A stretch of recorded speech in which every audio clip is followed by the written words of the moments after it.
नमस्कार, आदाब, सत श्री अकाल, जय भीम, जोहार। मेरा नाम है नवीन कुमार। चुनाव आयोग बेकार में प्रत्याशियों से पढ़ाई लिखाई की डिग्री, वैवाहिक स्थिति, दौलत और उम्र को लेकर लंबा चौड़ा फॉर्म भरवाता है। उसे आचार संहिता लागू होने के साथ ही ऐलान कर देना चाहिए कि बीजेपी के प्रत्याशियों के लिए इन सब का हलफनामा देना जरूरी नहीं है। भारत के लोग बरसों से दूरबीन और लेंस दोनों एक साथ लेकर वास्को डिगामा की तरह मोदी से लेकर झारखंड वाले निशिकांत दुबे, हिमाचल प्रदेश वाली कंगना रनौत से लेकर बिहार निवासी दिलीप जायसवाल, सम्राट चौधरी से लेकर यूपी के केशव प्रसाद मौर्य, स्मृति ईरानी और महाराष्ट्र वाले विनोद तावड़े की डिग्री खोज रहे हैं और कुछ दिखाई नहीं दे रहा है। एज वाला कॉलम, उम्र वाला, डिलीट ही कर देना चाहिए। किसी भी उम्मीदवार से उम्र का सवाल पूछना ही क्यों, जब धड़ल्ले से उम्र को लेकर धांधली चल रही हो और उस पर कोई कार्रवाई तक नहीं हो रही हो। सीधे सीधे जनता की आंखों में धूल झोंकने का काम। जिसे जो मन में आ रहा है अपनी उम्र बता रहा है और चुनाव आयोग कुछ कर नहीं रहा, या कहिए कुछ करना चाहता नहीं है, कुछ कर पा नहीं रहा है। भाजपा का मामला है, लेकिन बिहार में मामला इतना सीधा नहीं लग रहा है। खलबली मची हुई है और चुनाव आयोग चुप मार के बैठा हुआ है। देखते हैं कब तक चुप रहता है। जनसुराज का दावा करने वाले प्रशांत किशोर एक एक करके बिहार के सारे धंधेबाज और धांधली करने वाले नेताओं की बखिया उधेड़ रहे हैं। उन्होंने बिहार के डिप्टी सीएम सम्राट चौधरी की उम्र को लेकर दिए गए दस्तावेज सार्वजनिक कर दिए, सबके सामने सरेआम। सम्राट चौधरी की सांस अटकी हुई है, लेकिन मीडिया में चर्चा सिर्फ भ्रष्टाचार की हो रही है। किसने कहां से कितने करोड़ कमाए, कितनी जमीन खरीदी, कितने घर बनाए, यही सब सवाल है कि हलफनामा देकर उम्र के बारे में झूठ बोलना चुनाव आयोग की नजरों में अपराध रह भी गया है या नहीं। देखिए, यह पूरी तरह से साफ हो गया है कि बिहार में बीजेपी के सबसे बड़े नेता और डिप्टी सीएम सम्राट चौधरी ने अपनी उम्र को लेकर जबरदस्त घालमेल किया है। लेकिन इसे इतने हल्के तरीके से लिया जा रहा है कि खुद सम्राट चौधरी इस पर प्रतिक्रिया नहीं देते। सम्राट चौधरी ने 1995 में हत्या के एक मुकदमे में कोर्ट को अपनी उम्र 15 साल बताई थी। हुजूर, मैं तो नाबालिग हूं। इसी आधार पर उन्होंने अदालत से जमानत ले ली। लेकिन 2020 के विधानसभा चुनाव में चुनाव आयोग को दिए हलफनामे में अपनी उम्र 51 साल बता दी। अगर 1995 में सम्राट चौधरी 15 साल के थे तो 2020 में उनको कितने साल का होना चाहिए? 40 साल का। लेकिन हलफनामे में कहा कि मेरी उम्र 51 साल है। साफ है कि सम्राट चौधरी ने या तो कोर्ट को गलत दस्तावेज दिए हैं और नहीं तो फिर चुनाव आयोग को गलत हलफनामा दिया है। कोई नहीं जानता कि सम्राट चौधरी की असली उम्र क्या है। ये इतने बड़े करामाती हैं कि 1999 में आरजेडी की सरकार में मंत्री बन गए थे। उस समय भी विवाद हुआ था कि 1995 में कोर्ट को दिए दस्तावेज के मुताबिक उनकी उम्र होती है 19 साल, तो 25 साल से कम उम्र का आदमी मंत्री कैसे बन गया। आनन फानन में उन्हें मंत्री पद से हटाया गया। लेकिन कमाल देखिए, 2000 का बिहार विधानसभा चुनाव भी उन्होंने लड़ा और जीत भी गए। लेकिन 2023 में उम्र विवाद की वजह से ही सुप्रीम कोर्ट ने उनका निर्वाचन रद्द कर दिया। 2005 के विधानसभा चुनाव में इसी आधार पर उनकी उम्मीदवारी निरस्त कर दी गई। इसके बाद 2010 के विधानसभा चुनाव में उन्होंने अपनी उम्र 28 साल बताई। लेकिन इसके 10 साल बाद यानी 2020 के चुनाव में ये 51 साल के हो गए। इतना घालमेल है कि आप सम्राट चौधरी की उम्र का हिसाब किताब लगाते लगाते अपना माथा दीवार पर दे मारेंगे। ऐसे हैं बिहार के डिप्टी सीएम सम्राट चौधरी।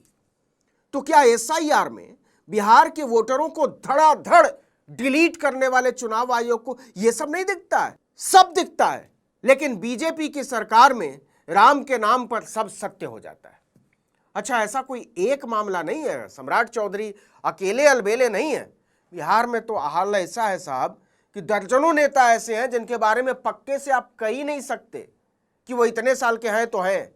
चुनाव आयोग को कुछ बताया है, स्कूल सर्टिफिकेट में कुछ और लिखवाया है, बर्थडे कभी और मनाते हैं और अदालत के मुकदमों में कुछ और लिखा हुआ है। बिहार के एक और डिप्टी सीएम, उनका हाल जान लीजिए, वो भी भाजपा के, मतलब भरे पड़े हैं मठाधीश। पूर्व डिप्टी सीएम जनाब तारकेश्वर प्रसाद, इन जनाब की उम्र 5 साल के अंतर पर ही 12 साल बढ़ जाती है। वल्लाह, 2015 के विधानसभा चुनाव में चुनाव आयोग को दिए हलफनामे में तारकिशोर बाबू ने अपनी उम्र 52 साल बताई। 5 साल बाद अगले ही चुनाव में इन्होंने जो हलफनामा दिया उसके मुताबिक इनकी उम्र 64 साल हो गई। इतना तेज विकास तो बीजेपी अपनी पार्टी का नहीं कर पाई जितनी तेजी से ये अपनी उम्र बढ़ा गए। देश का विकास तो जाने ही दीजिए, मतलब हद है। अच्छा, ये तेजी से बढ़े ही नहीं बल्कि तेजी से घटे भी, ऐसा सुना नहीं होगा आपने। 2005 के विधानसभा चुनाव में तारकिशोर प्रसाद ने अपनी उम्र 48 साल बताई थी और 5 साल बाद यानी 2010 के चुनाव में इन्होंने हलफनामा दिया कि अभी तो मैं जवान हूं, केवल 49 साल का। 5 साल बाद इनकी उम्र केवल 1 साल बढ़ी। वाह, मतलब मजाक, हद दर्जे का मजाक है। क्या जरूरत है किसी दल के किसी दिग्गज नेता की उम्र पूछने की। आपको बता दें कि चुनाव में उम्र के बारे में गलत जानकारी देना एक संगीन अपराध है। इसमें कड़ी सजा का प्रावधान है। रिप्रेजेंटेशन ऑफ पीपल एक्ट के सेक्शन 125A के मुताबिक उम्र के बारे में गलत जानकारी देने पर 6 महीने की सजा का प्रावधान है। संसद की स्थायी समिति ने इस सजा को बढ़ाकर 2 साल तक करने का प्रस्ताव दिया है।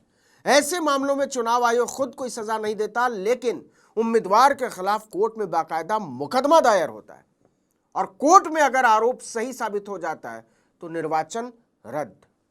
साथ ही 6 महीने की जेल या जुर्माना कानून तो है और वही कानून बीजेपी के डिप्टी सीएम सम्राट चौधरी और तारकिशोर प्रसाद पर भी लागू होता है। लेकिन कौन क्या बिगाड़ लेगा, कम से कम चुनाव आयोग तो बिल्कुल नहीं। बिहार के एक और डिप्टी सीएम, चलिए विजय कुमार सिन्हा, इनकी उम्र को लेकर भी भारी पेच है। बिहार में जब चुनाव आयोग का सबसे बड़ा अभियान एसआईआर चलाया जा रहा था, उसी समय विजय सिन्हा की करामात भी जग जाहिर हो गई। इनके पास 2 एपिक नंबर मिले, दोनों में अलग अलग उम्र। विपक्ष के नेता तेजस्वी यादव ने सवाल उठाया। आनन फानन में चुनाव आयोग ने भी नोटिस भेजा, या कहिए भेजना पड़ा, क्योंकि तेजस्वी यादव को भेजना था। सिन्हा साहब को झेपते हुए कहना पड़ा, गलती हो गई, सुधरवा रहे हैं।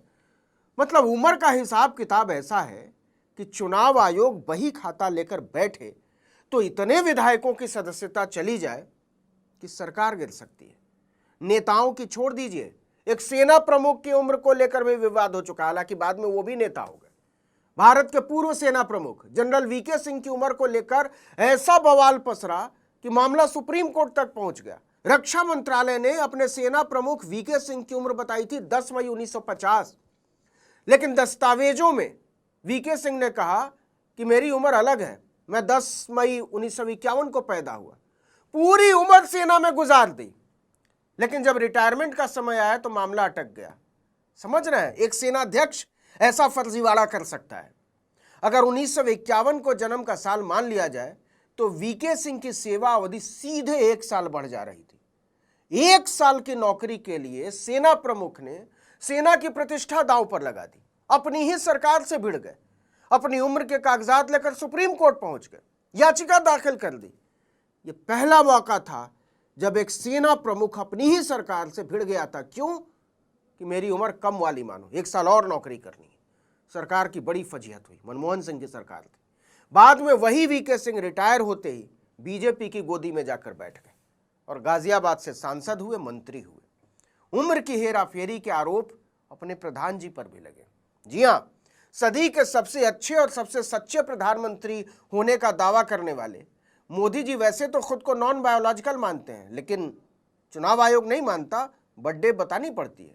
चुनावी हलफनामे में अपनी जन्म तिथि 17 सितंबर 1950 की बताते हैं, लेकिन कांग्रेस ने दावा किया कि गुजरात के एमएन कॉलेज के एक रजिस्टर में मोदी के जन्म की तारीख 29 अगस्त 1949 दर्ज है। कांग्रेस पार्टी ने रजिस्टर की फोटो भी दिखाई थी, लेकिन जैसे प्रधानमंत्री की डिग्री पर बवाल होते ही सबने चुप्पी साध ली, वैसे ही जन्म तिथि के विवाद पर भी कोई मुंह खोलने को तैयार नहीं। चुनाव आयोग को तो अपना नाम बदलकर चुप आयोग कर लेना चाहिए। जब उसके पास किसी शिकायत और किसी सवाल का कोई जवाब ही नहीं है तो इतने लंबे लंबे हलफनामे का मतलब क्या? सीधे ही लिख दो। बीजेपी के प्रत्याशियों को कोई हलफनामा देने की जरूरत नहीं है। इस वीडियो में इतना ही, लेकिन अगर आपने आर्टिकल 19 इंडिया को अब तक सब्सक्राइब नहीं किया है तो फौरन कर लीजिए, बेल आइकॉन दबाइए, घंटी जैसी आकृति, लाइक कीजिए और कमेंट करके बताइए हमारा वीडियो आपको कैसा लगा। हमारा ट्विटर हैंडल है article19_India और मेरा ट्विटर हैंडल है नवीन जर्नलिस्ट। नमस्कार।